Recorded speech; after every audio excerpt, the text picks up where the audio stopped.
할렐루야. 아멘. 우리 한번 같이 한번 따라 하시겠습니다. 나는 주님의 성전입니다. 나는 주님의 성전입니다. 다시 한번 하시겠습니다. 나는 주님의 성전입니다. 나는 주님의 성전입니다. 빌립보서를 이제 지난 주에 했던 것들을 계속 이어서 하겠습니다.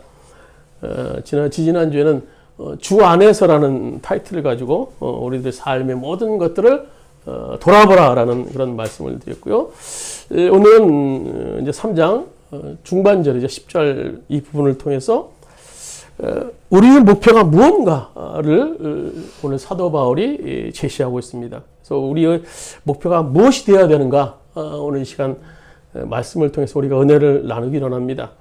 인생에 있어서 목표를 정하는 것은 무엇보다 중요합니다. 더할 나위 없이 중요해요. 더군다나 이 새해를 시작하면서 확실한 목표를 정하는 건 너무너무나 중요해요.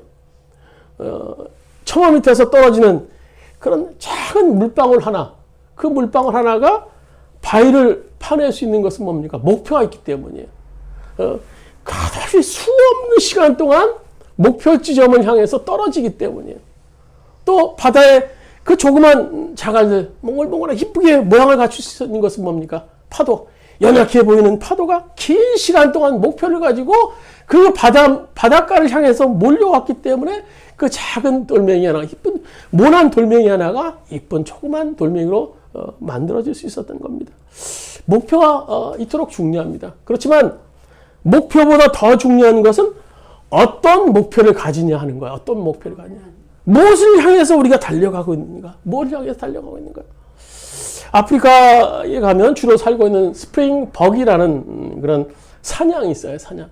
보통은 이제 40마리씩 이렇게 몰려서 다니는데 이제 목초지를 옮겨야 되는 특별한 상황이 생기면 누가 얘기하지 않아도 리더 그 사냥이 앞에 쫙 나타나면 수없이 많은 무리들이 그 리더를 중심으로 모인다고 합니다. 그래서 몇 천만 마리가 아주 군집을 이루면서 이제 그 리더를 따라가요. 따라가다 보면 이제 목초지를 만나게 되겠죠. 아직도 가야 되는 여정이 있지만 그 목초지 열심히 이제 양들이 그 풀을 뜯어 먹습니다. 근데 양들은 여러분 아시겠지만 굉장히 식탐이 많은 동물이에요. 뭐 좌우를 둘러보지 않아요. 그냥 먹이를 향해서 좀 뭐 동물에게 이런 표현이 어울릴지 모르겠습니다만 이기적인 굉장히 동물이에요. 그래서 먹는 것을 향해서 막 전진하는 동물이에요. 그래서 수없이 많은 그런 많은 양들이 앞을 향해서 먹이를 열심히 막 먹으면서 앞으로 나가요. 그래서 가장자리에 있는 양들은요, 혹시라도 거기서 무리에서 벗어나서 짐승들한테, 맹수들한테 먹힐까봐 더 막 움츠러들면서 그 무리 안에서 단단하게 이루면서 그 풀을 먹고 앞으로 전진한다고 합니다. 조금씩 전진해 나가요. 그러다 보면 양들이요, 막 먹는 게 막 쉽게 말하면 막 미쳐서 계속 빨리 앞으로 나간다고 합니다. 그러면 앞에 있는 양들은 밀리다 보니 자기도 모르게 막 밀려나가는 거예요. 계속 막 양들이 막 정신없이 먹다 보면요, 이거 먹는 게 아니라 그 다음부터 달려나가기 시작하는 거예요. 그러면 앞에 리더격인 양은요, 자기도 모르게 막 뛰는 거예요. 그럼 뒤에 양들도 그 리더 양을 따라서 막 달리기 시작해요. 그러면 누가 먼저 할 것도 없이 그냥 막 수없이 많은 무리들 막 이러면서 막 계속 몇 킬로를 달려나가는 거예요. 그러다 보면 이제 그 리더가 인도했던 그런 목초지 또 이제 호숫가에 이르게 됩니다. 그런데 안타까운 것은요, 호숫가에 이르는데도 그 양들이 서지를 못해요. 밀려 들어갑니다. 쫙 밀려 들어. 그래서 수없이 많은 양들이 호숫가에 잠기게 되는데 그래도 건강한 양은 거기서 헤쳐나와서 사는데 힘없는 양, 어린 양들은 수없이 많은 시체로 변해서 그 위에 떠 있는 그런 모습을 제가 책을 통해서 본 기억이 납니다. 이 양떼들의 이 죽음의 행진은요, 우리 인생과도 참 많이 닮은 것 같아요. 오늘 많은 사람들이 인생이 낙오자가 되거나 이 땅에서 어떤 소외되지 않기 위해서 바깥쪽으로 밀려나서는 안 된다는 생각으로 얼마나 막 필사적으로 삶을 사는지 몰라요. 버텨나가려고, 그 무리 속에 속하려고. 남보다 뒤지지 않기 위해서 좋은 대학에 가려고 하고, 좋은 직장에 취직하려고 하고, 좋은 집에 살려고 하고, 좋은 차를 살려고 하고, 열심히 뛰어다닙니다. 질주하는 그 목적과 의미도 모른 채, 분명치도 않은 채 그냥 달려나가요. 결국 목적이라는 것은 종이 쪼가리에 불과한 그런 돈을 얻기 위해서 그냥 달려나가는 거예요. 결국 죽음의 길을 향해서 열심히 달려가 나가게 됩니다. 어떤 두 남자가 열심히 달리고 있었어요. 열심히 달리는 거였어요. 그래서 한 남자가 묻습니다. 여보시오, 왜 그렇게 열심히 달리십니까? 그러니까 그거 대답합니다. 당신이 달리니까 저는 달리는 거예요. 그럼 당신은 왜 그렇게 열심히 달립니까? 저도 당신이 달리니까 그냥 달리는 거예요. 그냥 목적도 없이 둘이 서로 그냥 달리는 거, 어딘가를 향해서 그냥 열심히, 네가 달리니까 나도 달리는 거고, 네가 달리니까 나도 또 달리는 거예요. 이 땅에 오늘 많은 사람들이 삶의 목표가 될 수 없는 어떤 이 돈을 쫓아서 오늘 돈을 벌어서 더 편하게 살아야 된다는 그런 가치를 가지고 삶을 삽니다. 그러나 그것이 우리의 삶의 목표가 되어서는 안 돼요. 물론 돈이 편해요. 돈이 편한 것은 있습니다. 여러분 돈 열심히 버세요. 그러나 그것이 우리의 삶의 목표가 되면요, 그 결과는 너무너무나 비참해질 수밖에 없는 겁니다. 오늘 누가복음 12장에 나오는 어리석은 부자의 모습이 그 모습이 아닙니까? 오늘 우리가 돈을 쫓을 때 우리 어리석은 부자와 다를 것이 과연 무엇이겠습니까? 오늘 본문에 나오는 이 사도 바울은 목표가 너무너무나 분명한 사람이었어요. 그런 자신에 대해 목표에 대해서 오늘 성경이 이렇게 말하죠. 나는 푯대를 삼아서 하나님께서 위로부터 부르신 부르심의 상을 받으려고 목표점을 향하여 푯대를 향하여 나는 오늘도 달려가고 있습니다라고 고백하고 있어요. 바로 누구보다도 확실한 목표의식이 있었던 사람이에요. 그래서 그는 회심한 후에 그동안 자신을 지켜왔던 모든 생각들, 모든 것들을 다 버립니다. 버리고 그것을 배설물처럼 여겼다고 그랬어요. 배설물. 미련 없이 깨끗이 버렸어요. 자신의 학문과 자신의 신앙과 자신의 철학, 자신의 또 가족들 것도 그런 하나님을 향해서 올인하기 위해서 다 버립니다. 오로지 부르심의 상을 받기 위해서 그것만 바라보고 달려나갑니다.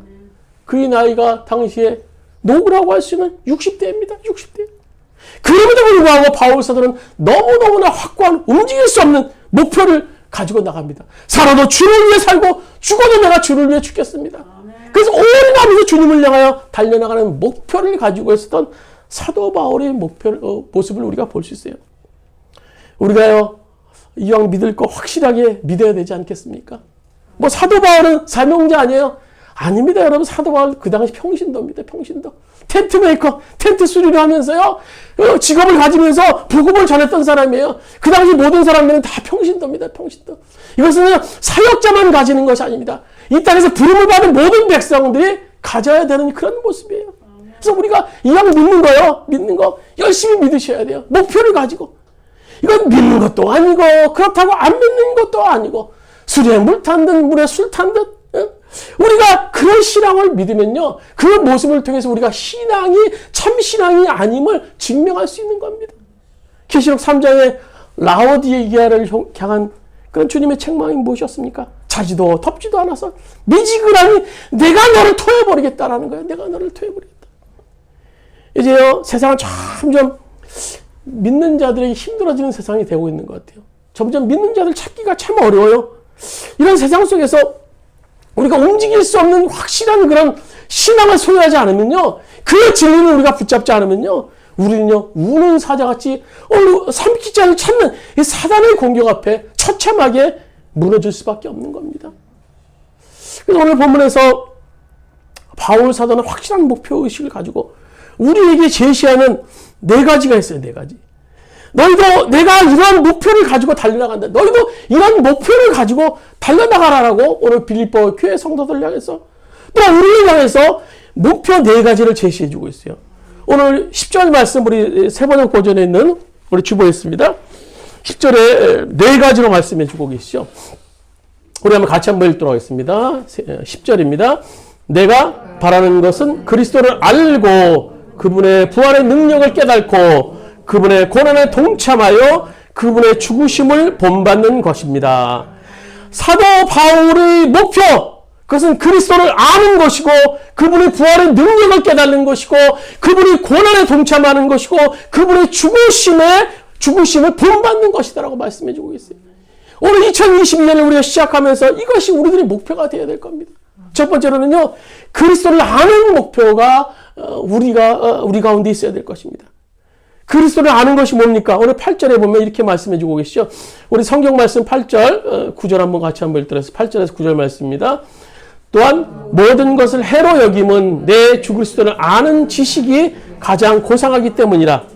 내가 그를 위해 모든 것을 잃어버리고 배설물로 여김은 그리스도를 얻고 그 안에서 발견되려 함이니 내가 가진 의는 율법에서 난 것이 아니요 오직 그리스도를 믿음으로 말미암는 것이니 곧 믿음으로 하나님께로부터 난 의라. 오늘 사도 바울이 다메섹에서 예수님을 만나기 전까지 사도 바울의 삶에 대해서 배설물과 같은 삶이었다라고 그는 고백합니다. 그래서 구체적으로 바울 사도는요, 율법에서 난 의, 율법을 행함으로 의로워질 수 있는 의, 율법에 의한 삶, 또 율법을 지키기 위해서 내가 애쓰는 삶, 그 신앙이라고 말씀해 주고 계세요. 오늘 본문에 보시면요. 회심 이전에요, 바울 사도는 바리새인, 유대주의자, 철저한 그런 율법주의자였어요. 그래서 율법을 사수하는 것이 자신의 생명을 지키는 것 같이 정말 열심히고 특심으로 율법을 지켰어요. 그래서 그 율법의 반대편에 서는 사람은 가차없이 다 처단해 버립니다. 오늘 우리 주보에 보세요. 그 얼마나 그가 잔인한 사람이었는가. 사도행전 8장 3절 같이 읽도록 하겠습니다. 사울이 교회를 잔멸할세 각 집에 들어가 남녀를 끌어다가 옥에 넘기니라. 또 그 밑에요. 22장 4절이요. 내가 이 돌을 박해하여 사람을 죽이기까지 하고 남녀를 결박하여 옥에 넘겼노니. 사도 바울은 이처럼 회심 이전에 바울의 모습은 살벌하게 그지없는 사람입니다.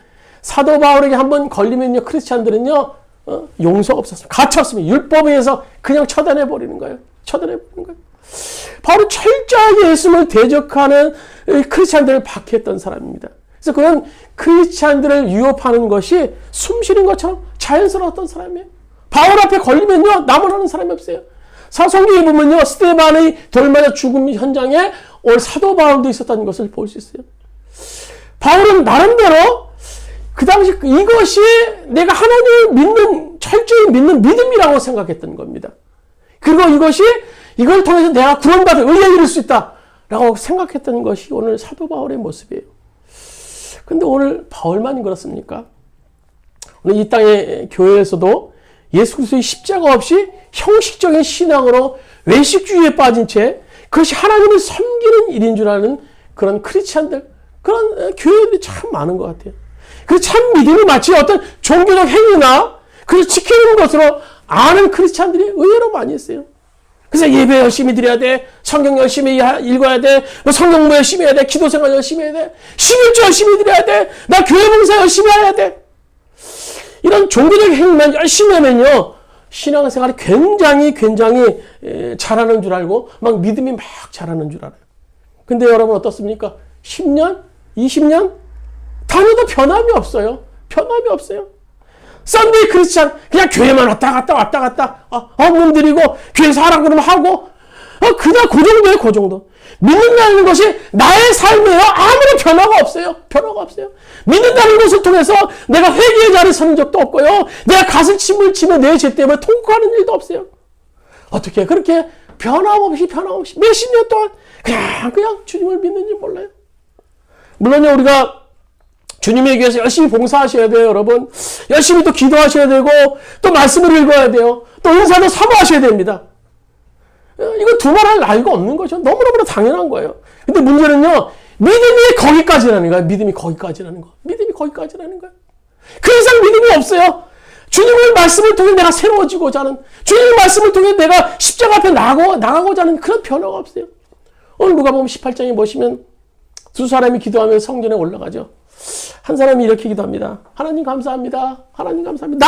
나는 남의 것을 빼앗은 적이 없어요. 나는 불의한 적이 없습니다. 나는 가늠하지 않았어요. 나는 어느 누구와도 같지 않습니다. 저 보시죠. 저 뒤에 세리. 난 세리와 같지 않아요. 나는 일에 2번씩 금식합니다. 나는 빠짐없이 소득의 11조를 듭니다. 내가 이 정도면 잘 믿는 사람 아닙니까? 내가 이 정도면 잘 믿는 사람입니까? 내 신앙이 참 신앙이 아닙니까? 내가 의로운 사람 아닙니까? 반면에 어떤 사람은 이렇게 기도합니다. 멀찍이 서서 강대상 앞에 십자가 앞에 가까이 나가지 못하면서 우리를 엄두를 내지 못하며 머리를 깊이 박으면서 가슴을 치며 기도합니다. 하나님 나는 죄인입니다. 나에게 자비를 베풀어 주세요. 나에게 의로움이라는 것은 하나도 없습니다. 내가 주님의 십자가 앞에 나갑니다. 나에게 은혜와 자비를 베풀어 주세요. 예수님이 누구를 의롭다고 했습니까? 누구를 의롭다고 했어요? 첫 번째 사람의 기도의 특징은 나예요. 나 중심. 자신의 선한 행위에 만족하는 거예요. 내가 이렇게 신앙생활, 내가 이런 교회 다니는데, 내가 주일을 이렇게 잘 지키는데, 내가 11조를 이렇게 많이 드리는데. 반면에 두 번째 사람의 기도는요, 하나님 중심의 기도입니다. 즉 하나님을 정말 믿는 사람이에요. 자신이 죄의 문제를 해결해 주실 분은 오직 그리스도 예수밖에 없음을 그는 믿는 사람입니다. 그래서 그는 그 십자가 앞에 나가서 조아리면서 회개를 하게 되는 거예요. 오늘 바울사도는 본문에서 그리스도를 아는 지식의 정체에 대해서 오늘 이렇게 말하죠. 오늘 8절에 보시면 이렇게 말합니다. 내 주 그리스도 예수를 아는 지식이, 그래서 그 구절 하반절은 이렇게 말하죠. 오직 그리스도를 믿음으로 말미암는 것이다 라고 말씀해 주고 계세요. 그러니까 그리스도를 아는 지식은 뭡니까? 그리스도를 믿음으로 말미암는 것이라는 거예요. 십자가에서 죄를 속량하신 그리스도를 믿음으로써 그리스도를 알 수 있다라는 거예요.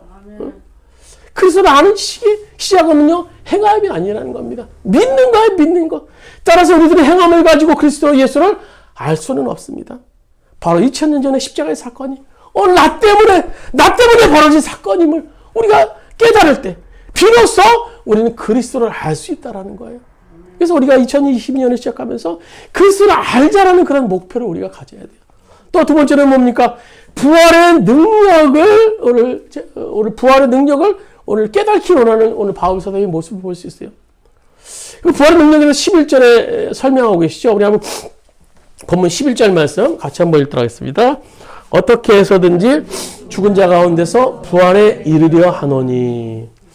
우리는요, 이 죽은 자 가운데서 부활에 이르려 하노니라는 말에 대해서 제대로 우리가 이해할 필요가 있습니다.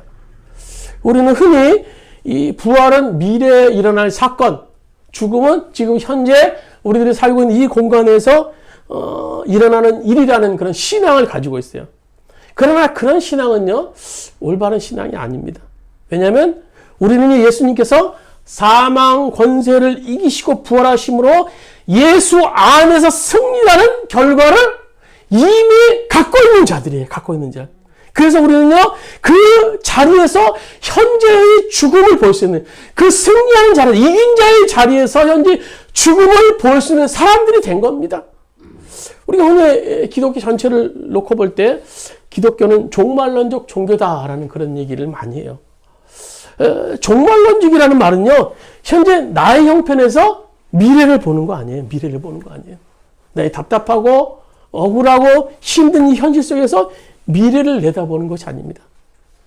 결국에는 하나님이 자기의 뜻을 이루고 승리할 것이라는 그 종말에서 거꾸로 현재를 바라보는 거예요. 현재를 바라보는 것.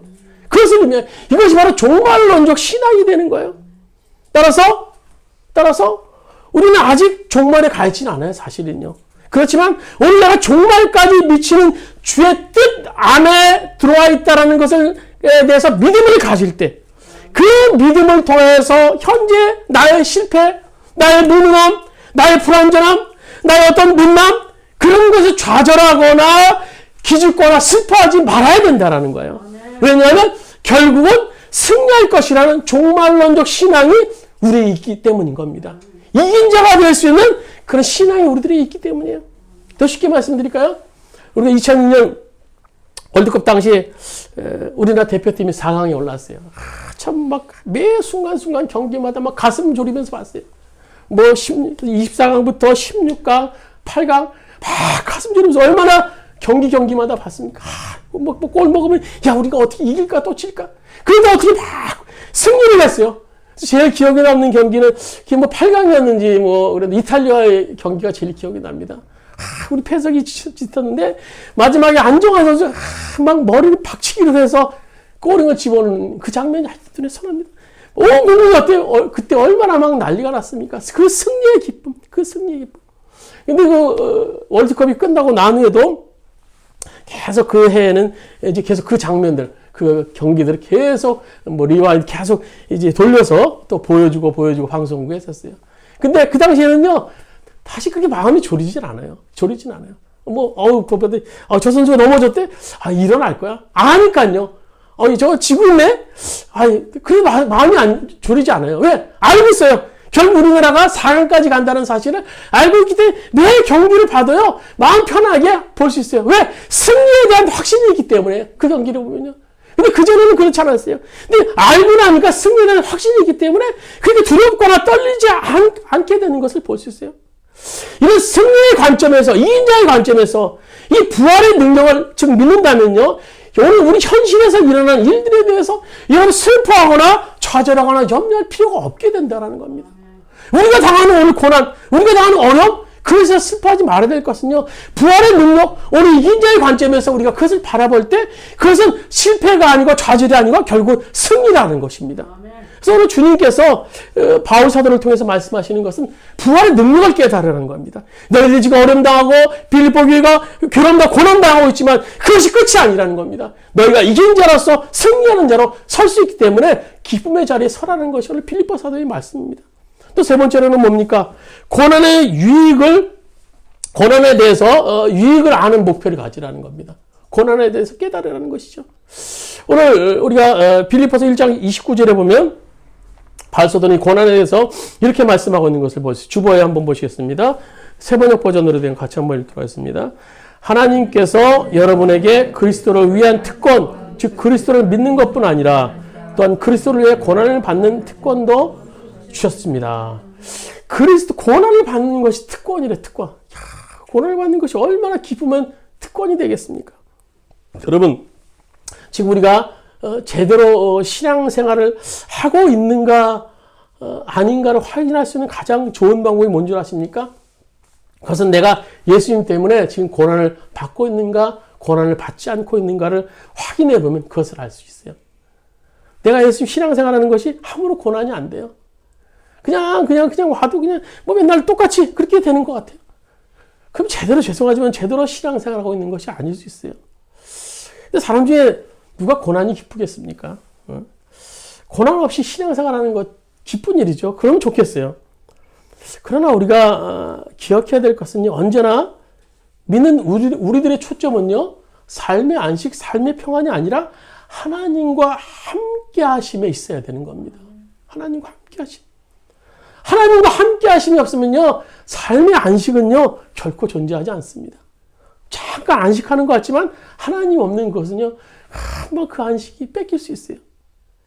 육신적으로 고난 없는 상황 속에서 하나님을 더 의지할 수 있으면 좋은데, 근데 인간의 삶이 그렇지 않은 것 같아요. 매달 정해진 돈이 또박또박 어김없이 들어오는 사람, 통장에 또 수없이 많은 돈을 쌓아놓고 있는 사람, 참 하나님을 만나기라는 것은 쉽지 않은 것 같아요. 그래서 예수님께서도 말씀하시지 않으셨습니까?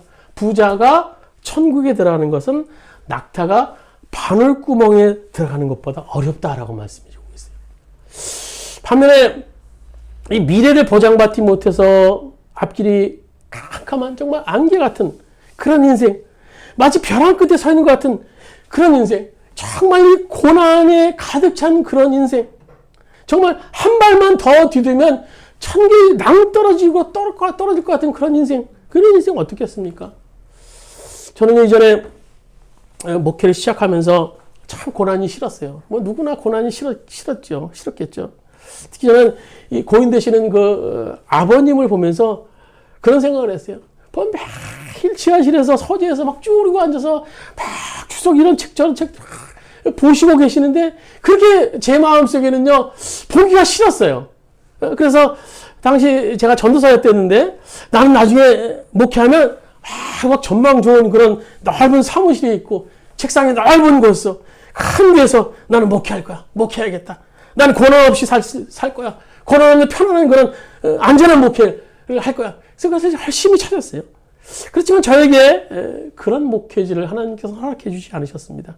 결국 저의 상황은 벼랑 끝의 상황. 정말 이 고난의 정점에 서게 됐습니다. 그래서 참 신기한 것은요. 이 고난의 정점에 서니까 비로소 하나님이 보이더라고. 하나님이. 예? 내가 의지할 수 있는 모든 것이 다 사라져서 오로지 고난만이 나를 기다리고 있는 거예요. 지금도 고난, 앞으로 닥칠 고난, 그것만 기다리고 있는 그 현장에 하나님께서 두 팔 벌리시고 저를 기다리고 있는 것을 경험하게 됩니다.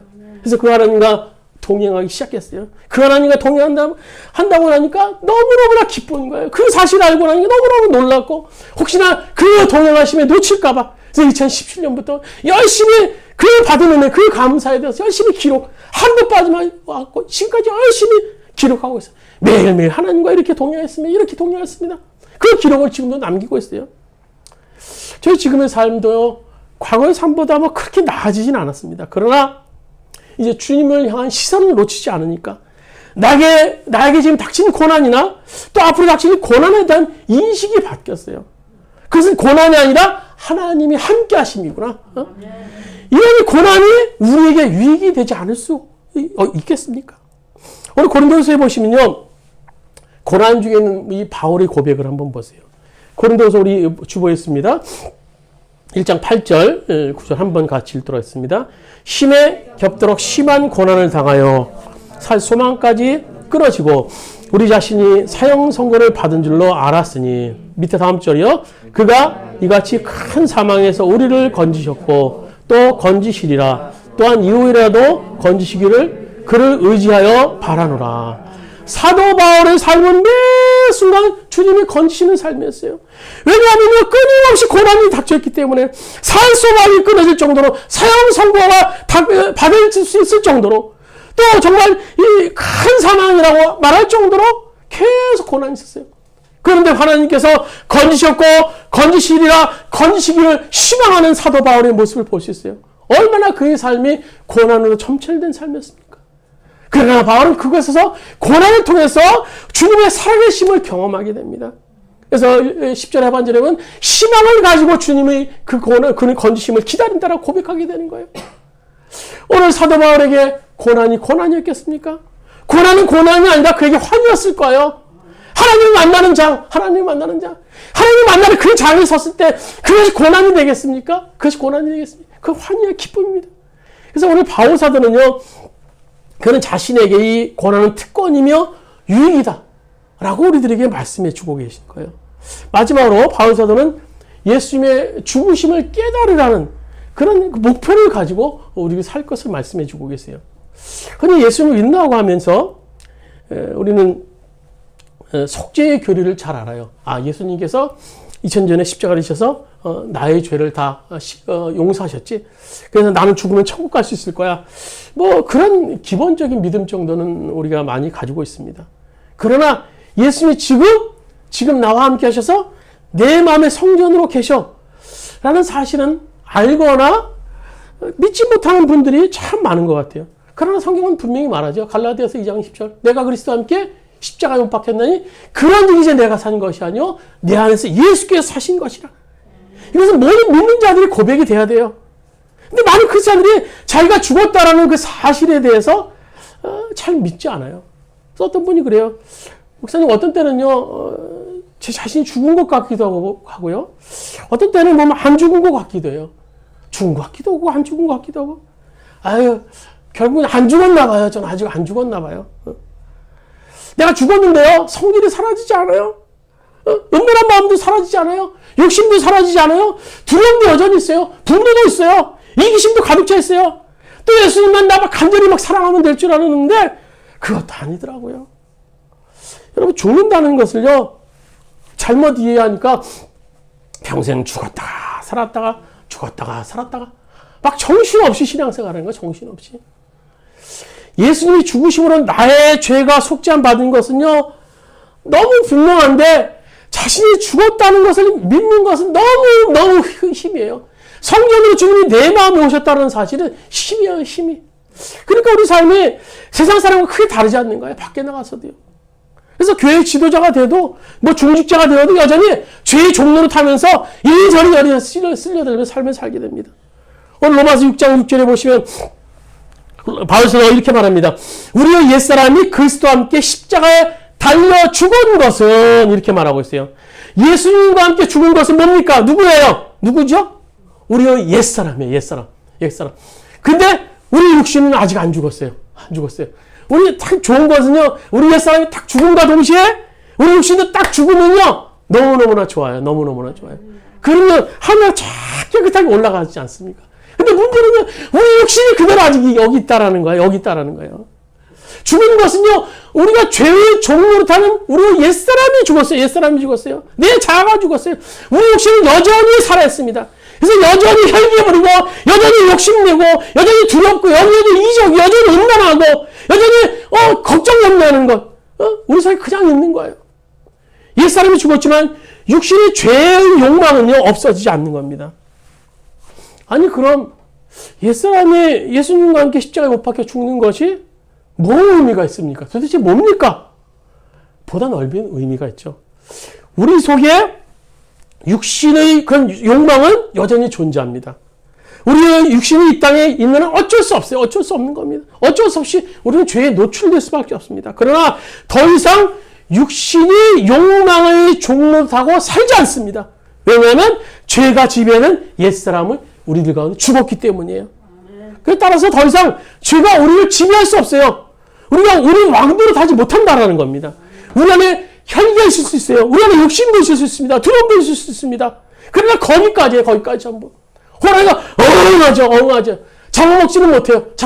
우리가 놀랄 수는 있어요. 근데 거기까지입니다. 잡아먹지는 못해요.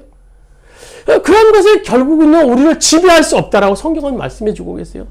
종국에는요, 죄가 우리를 지옥으로 끌고 갈 수도 없어요. 종국에 있는 우리가 다시 죄악으로 설 수 없다라고 오늘 로마서 6장 6절에 말씀해 주고 계세요. 우리 한번 같이 한번 들었습니다. 오늘 주보했습니다. 6장 6절. 세번역 버전 같이 한번 들어있습니다. 우리 옛사람이 그리스도와 함께 십자가에 달려 죽은 것은 죄를 멸하여서 우리가 다시 죄의 노예가 되지 않게 하려 것임을 우리는 압니다. 우리의 옛사람이 십자가에서 죽었기 때문에 우리는 더 이상 죄의 노예가 아닙니다. 욕심이 이끄는 대로 결론을 맺고 살아서는 안 된다는 거예요. 죄의 그 자취를 따라서 결론을 맺고 살아서는 안 된다는 겁니다. 전에는 육신이 종로처럼 살았어요. 내 혈기대로, 내 감정대로, 내 생각대로, 내 계획대로, 내 야망대로 살았어요. 그런데 그런 것이 예수님과 함께 죽었어요. 나의 옛사람이 죽었어요. 이제 육신대로 하자는 대로 살지 않을 수 있습니다. 주님이 하자는 대로 우리는 살 수 있습니다. 이 사실을 우리가 믿어야 된다는 거예요. 십자가에서 내 자아가 죽었다는 것은 뷰포인트, 바라보는 관점이 바뀌는 거예요. 이제는 나의 육신이 뷰포인트였어요. 나의 육신을 바라본 그것이 삶의 관점이었어요. 이제는요, 예수가 나의 뷰포인트예요. 예수가 나의 관점입니다. 예수를 바라보게 되는 것이 오늘 우리들의 관점이 되어야 되는 거예요. 이제는 죄에 대한 두려움으로 살았다면요, 이제는 죄에서 자유롭게 하신 예수를 바라보며 믿는 겁니다. 이제는 죄의 노예로 살았다면요, 이제는요, 죄를 이기시고 승리하신 그분을 믿는 거예요. 그래서 믿음의 눈으로 그분에게 나의 시선을 고정할 때 우리는 죄를 이겨나갈 수 있는 겁니다. 그래서 이런 예수님의 죽으심이 바로 알려는 목적이 있어야 나의 죽으심을 우리가 볼 수 있게 되는 겁니다. 말씀 뵙도록 하겠습니다. 오늘 바울은 부분 11절에서 이렇게 고백하고 있죠. 우리 주보에 있는 11절 마지막 절 말씀 같이 한번 들었습니다. 12절입니다. 12절. 나는 이것을 이미 얻는 것도 아니며 이미 목표점에 다다른 것도 아닙니다. 그리스도 예수께서 나를 사로잡으셨으므로 나는 그것을 붙들려고 쫓아가고 있습니다. 그래서 이것이 뭡니까? 오늘 12절에 이것은 바로 그거죠. 그리스도를 알고 그리스도의 부활의 능력을 깨닫고 그분의 고난에 동참하고 그분의 죽으심을 본받는 것, 그것이 사도 바울이 그것을 알지 못한다는 것. 즉 목표자 우리들이 제시하는 목표점 그것을 바울이 얘기하는 거예요. 그래서 12절은 이렇게 말할 수 있어요. 여러분 빌립보 교회 성도들 여러분, 나는 그분의 목표점을 향해서 달려가고 있는 중입니다. 그러나 나는 그 곳에 도달할 수 있을지 어쩔지 나를 바라볼 때 나는 잘 모릅니다. 다만 확신할 수 있는 것은 그분이 나를 붙잡고 계시다라는 겁니다. 그래서 나는 나를 사로잡는 그분의 말씀에 순종하면서 오늘도 쫓아가면서 그분의 붙잡혀서 쫓아가고 있는 중입니다 라고 고백하고 있는 거예요. 여러분, 우리 삶에 확신할 수 있는 것이 무엇이 있습니까? 아무것도 없어요. 다만 확신할 수 있는 것은요, 지금도 변함없이 십자가의 사랑으로 주님께서 우리를 붙잡고 계시다라는 거예요. 우리 가정을 붙잡고 계시고, 우리 사업장을 붙잡고 계시고, 우리 주원교회를 붙잡고 계시고, 이 나라 민족 혼란스러운 이 민족을 붙잡고 계시다는 그런 확신이에요. 그래서 우리의 목표는 주님이 되어야 된다는 겁니다. 우리가 세례 시작하면서 많은 목표, 많은 목적을 가지고 우리가 기도하며 행하고 나갑니다. 그러나 우리의 목표는 결국 주님이셔야 돼요. 주님이셔야 돼요. 오늘 우리가 부른 복음송가 있지 않습니까? 주님이여 이 손을 꼭 잡고 가소서. 약하고 피곤한 이 몸을 폭풍 흑암 속에 치사 빛으로 손잡고 날 인도하소서. 우리 한번 같이 한번 이 찬양 한번 부르시고 우리 합심해서 한번 새해를 시작하면서, 아직도 새해를 시작하면서 우리 한번 합심해서 한번 기도드리시겠습니다. 주님이여 이 손을 꼭 잡고 가소서. 지치고 평안한 이것을 가게 해달라고 우리 하늘 합심해서 한번 기도드리시겠습니다.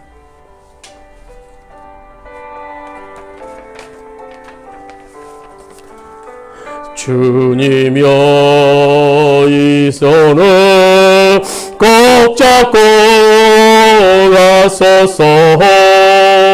약하고 피곤한 내 몸을 폭풍과 흑암 속 해치사 빛으로 손잡고 나른도 주님의 손을 꼭 잡고 가소서. 주님여 이 손을 꼭 잡고 가소서. 약하고 피곤한 이 몸을 폭풍과 흑암 속 배치사 빛으로 손잡고 나름도 인생이 힘들고 고난에 겹칠 때 주님여 날 도와 주소서. 외채는 일서를 길게 흐르시사 손잡고 나름 도와. 우리 주여 모든 축합심에서 통성으로 기도드리셨습니다. 주여 아버지 주님 손 붙잡고 나가겠습니다. 여호와여 주님 손 붙잡고 나가겠습니다. 주님 손 붙잡고 나가겠습니다.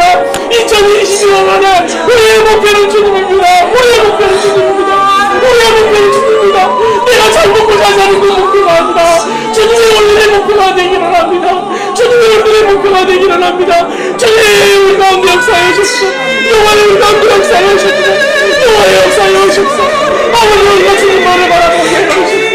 여호와의 인상에 주님의 축복을 가지고 있으니 우리를 가질 수 있도록 아버지 인도하시고 역사해 주시고 간절히 우리를 붙잡아주십시오. 벌의 능력을 붙잡아주십시오. 십자가의 능력을 붙잡아주십시오. 우리의 평안함을 높게 하여주시되 주님과 함께하는 평안함이 우리에게 있으시도록 주도하십시오. 여호와의 아버지를 붙잡아주십시오. 여호와의 그리스도를 알고 그리스도의 아버지 십자가의 능력을 깨닫고 그리스도의 아버지 고난에 동참하며 그리스도의 아버지와 여호와의 아버지 십자가의 능력을 깨달을 수 있는 그리스도의 죽음을 깨달을 수 있는 아버지 우리의 삶을 할수 있는 아버지의 도와주시는 인덕들을 권합니다. 아버지 주여 도와주십시오. 아버지 주님 도와주십시오. 아버지 주여 도와주십시오. 여호와의 내가 주님을 섬기기를 합니다. 내가 이번에 2022년에 내가 결단하기를 합니다. 아버지 나는 주님을 믿습니다. 나는 주님을 믿습니다. 주님만이 나의 구주입니다. 나의 주님만이 구세주입니다. 아버지 주님만을 믿고 나가겠습니다. 아버지 주님 동행하여 주십시오. 여호와의 충만함과 우리 하나님 다시 구주님을 바라봅니다. 아버지가 주님 동행하여 주십시오. 여호와의 업자가 주시옵소서. 여호와의 우리를 인도하여 주십소서. 여호와의 우리를 인도하여 주십소서. 여호와의 구주님을 의지합니다. 여호와의 능력을 올라가게 해주시고 여호와의 주님 우리의 구세주님을 고백할 수 있도록 아버지 인도하여 주십소서. 여호와의 아버지 주님 도와주십소서. 여호와의 아버지 축복을 우리에게 함께 하시는 구주님을 바라겠습니다. 아버지 여호와의